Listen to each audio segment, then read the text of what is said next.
La priorité de Donald Trump, c'est l'immigration. Or, un an après le début de son second mandat, quel bilan peut-on faire? D'abord, penchons-nous sur les chiffres. Selon les autorités américaines, environ 600 000 personnes ont été expulsées depuis le 20 janvier 2025. C'est moins que sous Joe Biden en 2024 et c'est loin de l'objectif affiché d'1 million par an. En revanche, le message a été perçu à l'étranger. On ne se presse plus à la frontière mexicaine.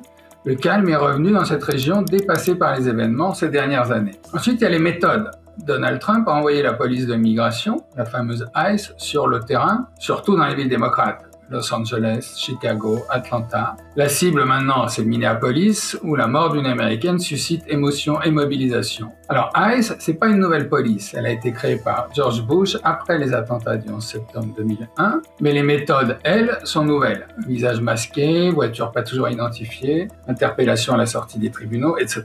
Et le troisième élément, c'est l'impact politique, évidemment, de cette politique au bout d'un an. L'immigration est le sujet le plus porteur pour Donald Trump. En 2024, des sondages indiquaient même qu'une majorité d'Américains voyaient d'un bon œil son idée de mur à la frontière. Mais aujourd'hui, on constate que les méthodes de l'administration américaine choquent une partie croissante du pays, à tel point qu'aujourd'hui, plus d'1 Américain sur 2 se dit défavorable à l'approche de Donald Trump.